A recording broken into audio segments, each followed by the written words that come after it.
I stood in the doorway, heart pounding, my ring feeling unbearably heavy, not from its weight, but from what I'd just done. I had trashed Ben, my fiancé, in front of my closest friends, saying things so unforgivable that even I wouldn't forgive me. But he wasn't supposed to hear it. It was just drunken venting, a private girls' night-out confession. Yet Ben had walked in at the worst moment, hearing himself reduced to stable, predictable, safe. Now everything we had was on the verge of collapse. "Ben," I whispered, voice unsteady, "can we please talk?" His eyes, once so warm, were now cold stone. He had come unannounced, collecting scattered belongings, a few shirts, his gaming console, a laptop charger, pieces of himself, leaving my life. "What's there to discuss?" he said, setting down a small box. "You made it clear. I'm the backup plan, the safe choice, the lesser man." I swallowed hard. "I never meant for you to hear that. I was just venting." He let out a bitter laugh. "Right. Just casual talk about how I'm boring in bed, how your ex was bigger, how I don't excite you. Real harmless, Monica." Tears burned my eyes. "I'm sorry, okay? People say stupid things when they're drinking." Ben didn't budge. "Stupid? That's putting it lightly. You called me compact but dependable, like some budget car. And let's not forget how you prefer the lights off because I'm not worth seeing naked." I cringed, remembering how Nancy, Simone, and Maria had howled at that. I had basked in their laughter, never thinking Ben would hear every cruel word. "It wasn't meant to humiliate you," I lied, knowing full well it had. "I just let the alcohol talk." He dropped the box onto the coffee table, jaw clenched. "Right. Blame the wine. Anything but owning up to how easily you tear me down." I flinched at his words, was ready. That future was slipping away. "Ben, you can't just walk away. You're my fiancé." His smirk was lifeless. "Fiancé? That's just the title you gave me when you got tired of waiting for someone better." I reached for him, but he stepped aside, heading for the door. "Please," I whispered, "let me make it right." He turned, voice cold. "And how do you fix the fact that I was just your backup plan? That I'm the guy who pays bills on time but isn't exciting enough for you?" I opened my mouth, but no words came. What could I say? I'd spilled every ugly thought in my head that night. His eyes flickered over me, taking in my trembling stance and tear-streaked cheeks. If he'd seen me like this a week ago, he would have wrapped me in a hug. Tonight he looked right through me. "There's nothing to say," he muttered. "Nothing worth hearing." Ben left, the door's echo hitting like a final blow. I stood frozen, tears falling freely. I didn't know then that this was just the beginning. His war, one that would turn far darker than I ever imagined.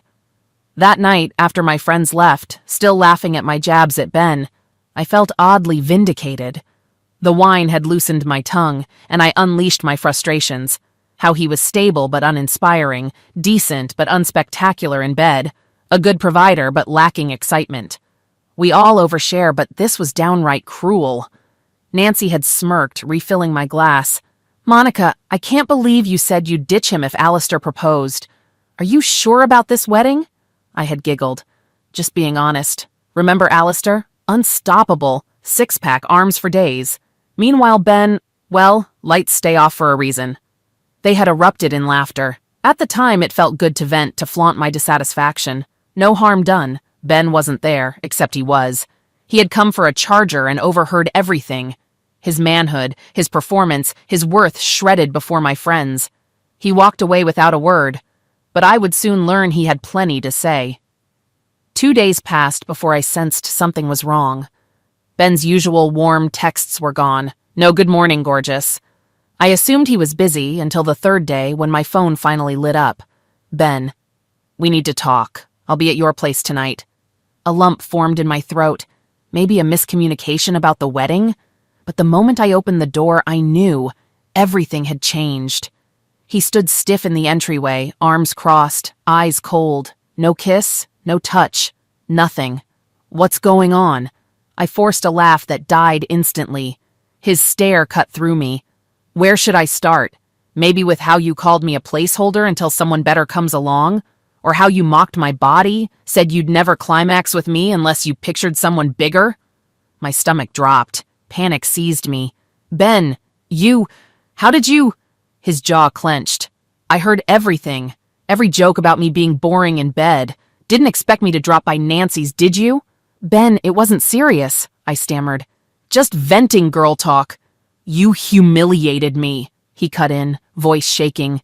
Hearing the woman I plan to marry list why I'm subpar? And you enjoyed it, Monica. You loved it.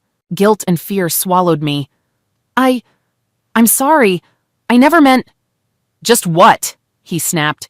Sharing a private laugh about the man you claim to love?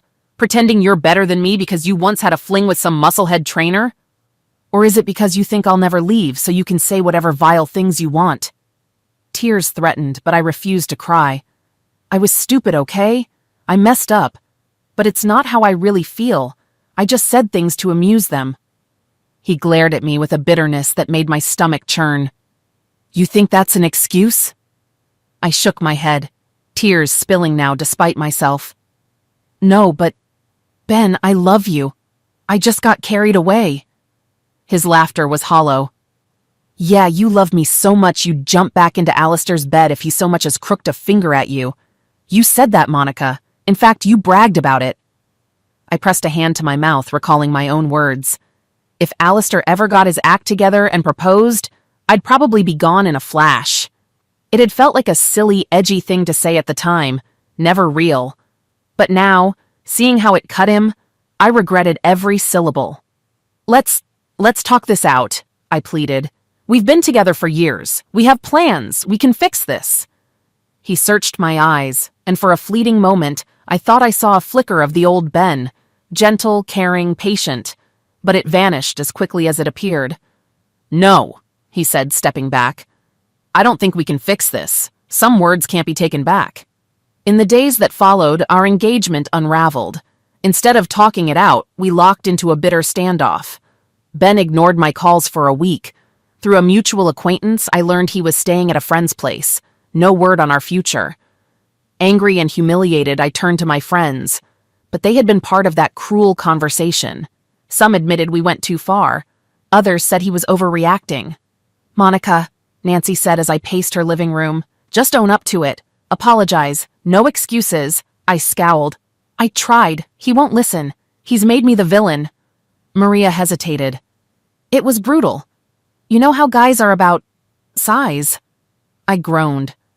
I know I messed up, but does that justify him disappearing? We're engaged. We fix things, not run away. Simone snorted. You're forgetting, men have egos. You basically said he's a last resort. I'd run too. Frustration churned inside me. My friends had encouraged the jokes, yet now they told me to grovel. The hypocrisy stung. But they were right. I had to fix this. Except when I tried, I saw a new side of Ben. One that wasn't just hurt. He was planning something far darker. Late one evening, I heard a knock on my door. My heart soared, hoping it was Ben finally ready to talk. I found him on the other side, eyes bloodshot, face etched with fatigue and anger. Wordlessly, I stepped back to let him in. He stood in my foyer, scanning the place where we once planned to start a family. The silence weighed heavily. Then he pulled out his phone, flipping through it in front of me. What are you doing? I asked, confused. He flashed the screen in my face. You recognize these? My blood chilled. They were screenshots of text messages, my private chats with Nancy, with Maria, snippets of me complaining about Ben in vivid, humiliating detail. There was one text where I'd typed, "He's sweet, but seriously, is it too much to ask for a guy who's bigger than average?" I feel like I have to close my eyes and pretend he's Alistair just to get off. I blanched, ripping my gaze from the phone. You went through my phone? He stared at me. I used your cat's birthday as a passcode. Not exactly secure. And yeah, I wanted to see if what I heard was just an isolated incident. Apparently, it wasn't. My mouth went dry. Ben, that's private. You can't just— He cut me off with a snarl. You want to talk about privacy after you publicly trashed me in front of your friends? Don't make me laugh. I reached out, trying to wrestle the phone from him, but he yanked it away. Ben, delete those, please. He smiled coldly. Oh, I'm keeping them. Every word, every screenshot. I also have the audio recordings I took that night. Did you know I recorded it all? My phone was in my pocket, capturing the entire conversation about how worthless you think I am. My heart hammered so hard I thought I'd faint. Why would you do that? Leverage, he said simply. You break my heart, I break your image. If you try to spin this story like I'm some monster, or if you try to win sympathy by painting me as incompetent, guess what? I'll show people exactly what you said in your own words. I stared at him, stunned by his sudden vicious streak. You're blackmailing me? He shrugged. If that's what you want to call it, fine. I prefer to think of it as insurance. You humiliated me. Now I have a way to humiliate you back. Seems fair. Tears scalded my cheeks, but I refused to break. I never cheated on you, I just vented. Why are you doing this? His voice dropped to a dangerous hush. Because you're not just some random girlfriend. You're the woman I was supposed to marry. You swore you loved me, and behind my back you reduced me to a punchline. You made me out to be a flaccid loser who can't keep you satisfied. That deserves more than a simple apology. I sank against the wall, shivering. Ben, what do you want? His lips curled in a grim smile. I want you to suffer the way I did. I want you to see how it feels when your secrets are out, when everyone looks at you with pity or disgust. But I won't do it yet. I'll let you stew, never knowing when or if I'll strike. My throat constricted. The irony wasn't lost on me. I'd always thought of Ben as a safe, boring guy with no capacity for real cruelty. Now I stood face to face with a man who was calmer, colder, more calculating than anyone I'd ever dated. He pocketed his phone, turned on his heel, and left. No final words, no chance for me to plead further. I sank to the floor in a sobbing heap, realizing that the sweet fiancé I'd taken for granted was gone, replaced by something far more sinister. In a twisted way, my fear fueled new waves of anger. I told myself he had no right to read my private texts, no right to threaten me. If anything, this proved he was the villain I'd mocked him for not being, except now I was on the receiving end. You need to be careful, Nancy warned when I told her what happened. He sounds unhinged. Are you sure you're safe? I scoffed, though my bravado was shaky. Physically, I'm sure he'd never lay a hand on me. But he can ruin my life in other ways. He's got humiliating texts about me hating my job, calling my boss an idiot, faking sick days. If that gets out, I'm finished. Maria bit her lip. Can you do damage control? Like, let your boss know you've been going through a rough time. I groaned. You don't get it. He has real evidence of me planning to skip important meetings, forging doctor's notes, mocking upper management. If I get fired, I could be blacklisted from the entire industry. Nancy frowned. That's insane. I mean, does he really want to destroy you that badly? I exhaled shakily. He wants me to feel as humiliated as he felt. I guess he thinks it's justice. Simone, flipping nervously through her phone, whispered, He's punishing you. But maybe if you lie low, he'll calm down. Calm down? I repeated, bitterness creeping into my tone. We're supposed to be planning a wedding. Instead, he's threatening me with revenge porn. Except it's not porn. It's just my humiliating confessions. This is beyond calm down. In a fit of misguided indignation, I vented once again, saying all sorts of things about Ben. I raged to my friends, in person this time, about how he was a petty, insecure, controlling jerk. How I wish I'd never said yes to his proposal. I made them promise not to repeat any of it electronically, terrified he'd have spies or a way to hack my phone again. But even as I spilled those toxic words, a dark part of me knew I was only digging myself deeper.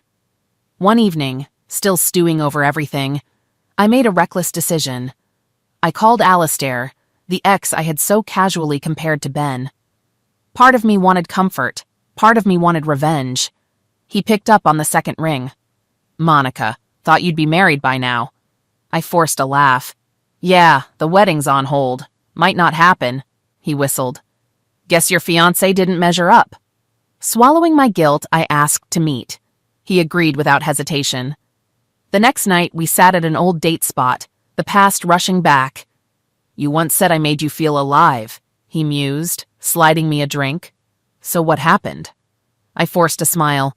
You weren't ready to settle down. I got tired of waiting. He smirked. Maybe I am now. People change. Guilt crept in. Was I really doing this just to spite Ben? But bitterness drowned reason. I leaned in, letting Alistair's hand rest on my thigh, chasing the thrill of desire over stability. Then I saw him, half hidden in shadow, leaning against the wall at the far end of the bar. Ben. Our eyes locked.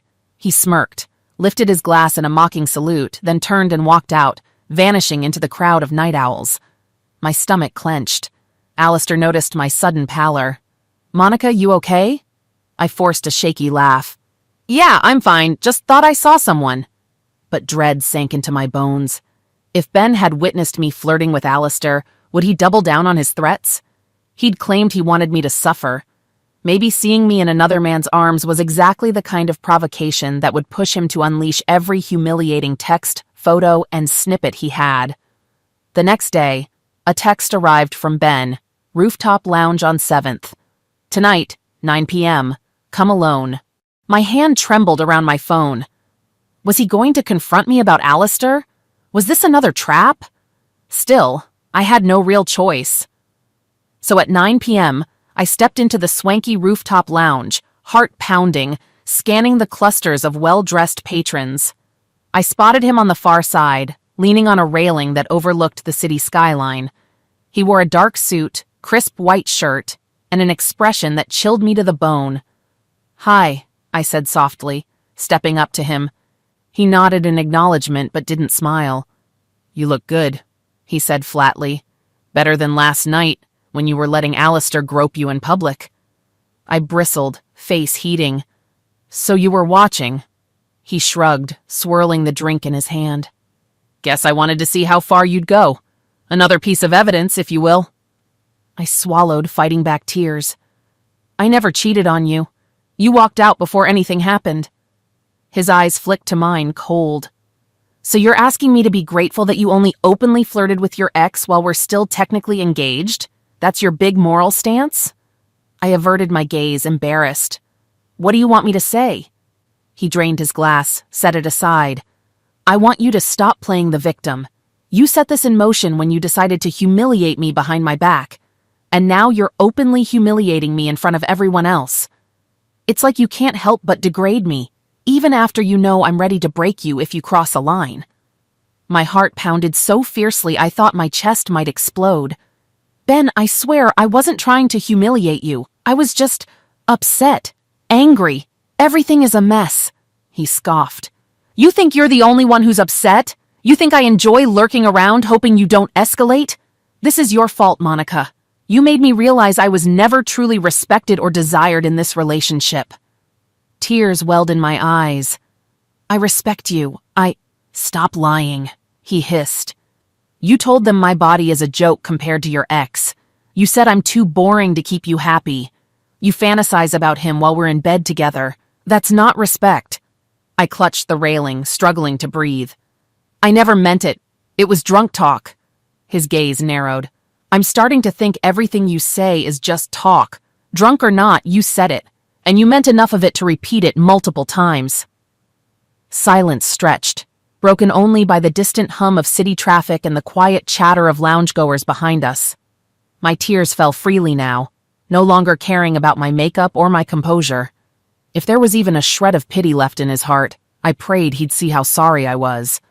Instead, he leaned in close, voice a low rasp. You want to push me further? Keep messing with Alistair. Keep telling your friends I'm worthless. Do it. Because I'll nuke your life, Monica. I have everything saved in multiple backups. Your job, your relationships, your family's respect. I'll burn it all if you keep provoking me. My breath stuttered. You can't. Oh, I can, he said almost gently. And I will. Don't doubt it for a second. After that chilling exchange, I staggered home, a sobbing mess. The next morning I called out of work, again, feigning illness, too shaken to face the day. My phone buzzed intermittently with messages from Nancy, Maria, and even Simone, all worrying about me. But I couldn't handle their sympathy or their scolding. Later that week, my mother called, excited to discuss wedding favors and floral arrangements. My stomach lurched as I realized I'd have to pretend everything was fine, or risk her barrage of questions about the sudden tension between me and Ben. If she knew half the truth, she'd probably have a stroke on the spot. That evening, I forced myself to approach wedding tasks with robotic determination, sifting through catalogs and color schemes. I typed out a text to Ben, half of me hoping to broker a truce. "Monica, let's talk. We can't keep fighting like this. If we're ending it, we need closure. If we can salvage something, we need to try." No reply came. Hours later, I sent another, a bit more desperate. "Monica, please, we can't just stay in this toxic standstill. Still nothing." At midnight, I stared at the ring on my finger, recalling the day he'd proposed, how his face had glowed with such genuine hope. I'd been so elated at the time, thinking I'd finally locked down a decent, stable man. Now that memory felt like a cruel mockery. Maybe I'd never really loved him for him. I'd loved the security he represented, and I'd stomped on his heart without a second thought. But did that justify his blackmail and threats? My mind spun with conflicting emotions: guilt, anger, regret, fear. I was drowning in them, powerless to see a way out. In a last-ditch effort to protect myself, I reached out to a mutual friend of ours named Trevor, someone who worked in the same industry as Ben and might have some dirt on him. If I could find something equally devastating to hold over Ben's head, maybe I could force a stalemate. Trevor agreed to meet me at a quiet cafe on the outskirts of town. He looked uneasy as I explained my predicament in hushed tones, leaving out the nastiest details but making it clear that Ben was using personal info to blackmail me. "I can't believe he'd do that," Trevor said, scratching his chin. "Ben's always been so even-tempered." I gave a bitter laugh. "Yeah, well, you didn't see his face when he heard me joke about preferring my ex's body. It changed him."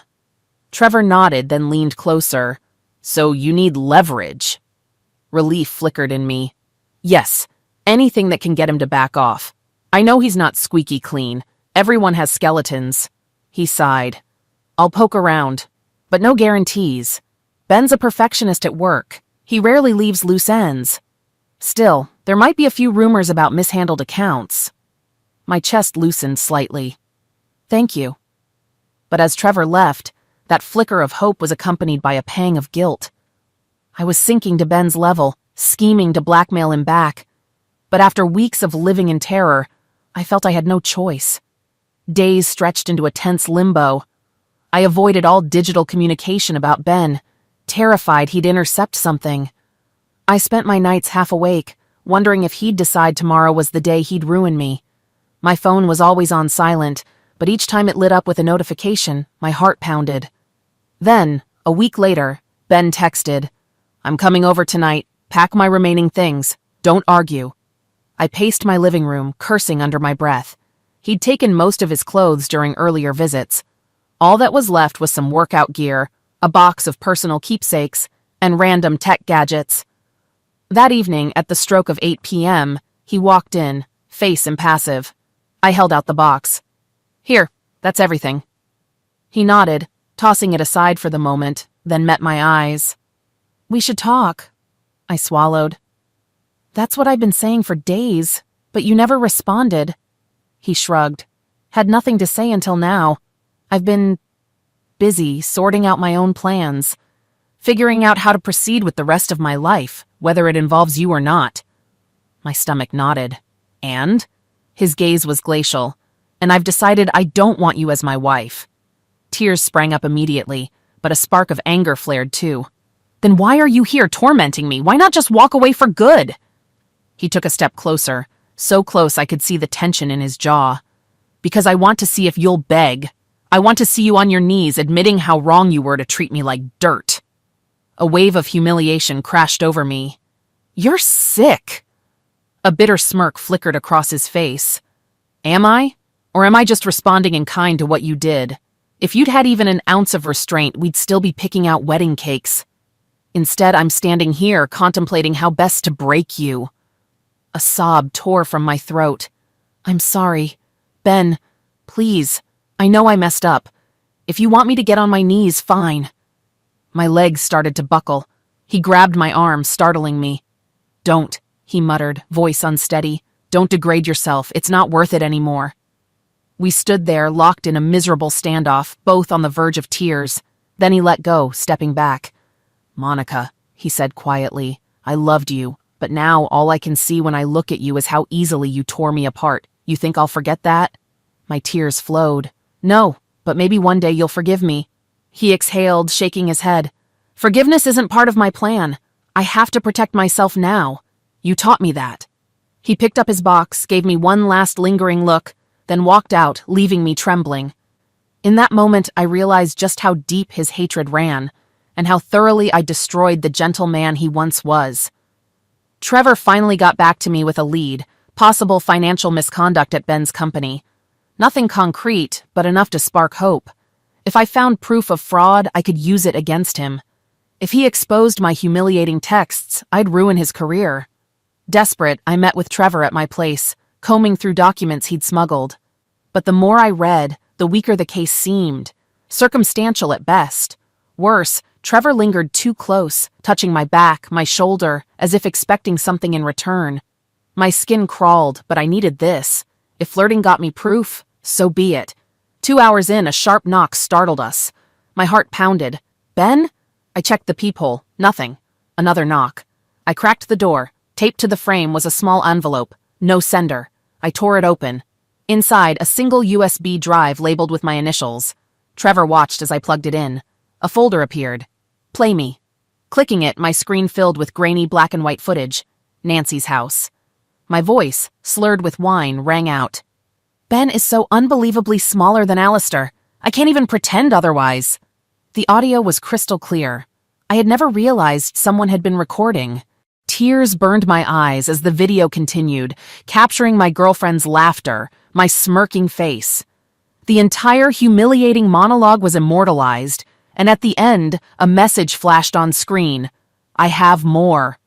Trevor looked at me horrified. "He's blackmailing you. This is serious." I nodded numbly, my throat too tight to speak. The worst part was, the footage validated everything Ben said. He had recordings, and he wasn't afraid to use them. Even if I threatened him with some shady office scandal, he could bury me with that single clip. Days passed without word from Ben, but the USB drive's message kept me in a constant state of dread. My job was precarious enough. If that video leaked to anyone influential in my life, I might as well pack a bag and leave town. That's when I realized I had one last card to play: a heartfelt public apology. If I confessed my cruelty and begged for his forgiveness openly, maybe I could rob him of the power he had over me. Sure, it would be humiliating, but at least it would be on my terms. I texted him again. "Monica, I'm done fighting. If you want me to publicly atone for everything I said, I'll do it. Just meet me one last time, face to face." Surprisingly, he replied, "Ben, tomorrow, 8 p.m., your place. No one else." My stomach clenched. Was he planning to humiliate me further, or was this a chance for closure? Either way, I had no other options. The next evening, I paced my living room, every nerve on edge. He arrived right on time, letting himself in. His expression revealed nothing. "Ben," I began softly, "thanks for coming." He nodded, setting his phone on the coffee table. "Make it quick. I have things to do." I took a deep breath. "I want to apologize publicly if necessary for everything. I'll post a statement or record a video, whatever it takes. I'll let the world know how I disrespected you, lied about you, belittled you. Then maybe you won't feel the need to blackmail me anymore." He cocked an eyebrow, arms crossed. "You think a forced apology means anything? You think it'll erase the fact that you called me an inferior man behind my back?" Tears welled up. "No, but what else can I do? You're holding all the cards." A mirthless laugh escaped him. "You still don't get it, do you? This was never just about an apology. It was about you realizing that you can't treat someone like a joke and expect them to lie down and take it." My lip trembled. "I do realize it, I swear." He stared at me for a long moment, then sighed. "I'm not going to destroy you, Monica." Relief surged through me. "You're not?" He shook his head. "I've had plenty of chances. I could have sent those videos to your boss, your parents, your social media contacts. But what would that achieve, really? You'd lose everything. and I'd be the scumbag who ruined his ex-fiance's life. That's not victory, it's just chaos. I collapsed onto the couch, tears streaming. Thank you. I swear, I'll do anything to make this right. Ben looked away, jaw clenched. Nothing you do can fix the fact that you made me feel worthless, that you compared me to your ex like I was a defective spare tire. I had no comeback. Every harsh comment I made replayed in my mind like a broken record. He pulled in a shaky breath. But maybe you're not the only one to blame. Maybe I was naive, thinking my stability would be enough to keep you happy. I should have known better. A beat of silence passed, heavy with remorse. Finally, he glanced at his phone, then back at me. I'll delete the files from my cloud, he said, voice thick. I can't say for sure there won't be any copies left somewhere, but I won't use them. As for the wedding, that's done. We both know it. I wanted to run to him, to throw my arms around him and beg for another chance. But the emptiness in his eyes told me it was futile. I understand, I whispered. He picked up his phone, tapped a few times. Then he showed me the screen. Folders labeled with my name disappeared one by one. There. Gone. A sob of relief burst from my chest, but it was tainted by profound sadness. Ben, I'm so sorry. He nodded, tears gathering in his own eyes. Me too. Sorry I wasted so long thinking you truly wanted me. His words stabbed me like a knife. Before I could respond, he turned and left. The door closed behind him with a soft click that somehow felt louder than any slam. In the weeks that followed, I wrestled with grief, shame, and a strange sense of freedom. With the blackmail threat gone, I no longer had to tread carefully, but the cost was immense. The wedding was canceled, my family was devastated, and my friends didn't know how to comfort me. Nancy kept me busy with group outings, while Maria bluntly reminded me that kindness could have prevented all this. One night I found an old photo album, Ben and me, laughing on vacation, him carrying me near a waterfall. Clutching the picture, I wept. How had I destroyed a man who had loved me so deeply? I had turned him into someone vengeful, and it was entirely my fault. I heard through acquaintances that Ben was considering a transfer, possibly out of state. He told people little, only that the wedding was off. He never smeared my name or leaked anything. Instead, he left me to face my own mistakes. Some days, I almost wished he had exposed me. At least then, the waiting, the guilt would be over. But he let me twist, drowning in regret, a punishment worse than revenge. Time marched on, as it always does. The invitations to the canceled wedding never got a formal explanation, just an awkward notice from my mother that we'd decided to delay the ceremony. People whispered, speculated, rumors flew. Some suggested that Ben discovered I was cheating. Others claimed we had irreconcilable differences. No one guessed the truth, that a series of drunken, vicious remarks had escalated into a full-blown revenge scenario, turning him into a villain and me into a sobbing wreck. Occasionally, I scroll through old messages or flick through photos of me and Ben, smiling, arms draped around each other at family gatherings, or giggling on the couch during movie nights. Each image is a painful reminder of what we once had and how cruel words can slice deeper than any physical blow. Late at night, I sometimes dream of running into him years down the road. In the dream, he's happy, maybe with someone new, someone who treats him with genuine respect. And I'm left on the outside, looking in, realizing I squandered my chance at a faithful, loving partner for the sake of a few cheap laughs. And in those dreams, the regret is almost too much to bear. But that regret is the bed I made. That regret is my new daily companion, a constant gnawing ache at the pit of my stomach, because I turned a kind, stable fiancé into a hardened, vengeful ex. And though he ultimately chose not to destroy my life, the pain I caused him, and the monster he became in response, will haunt me forever.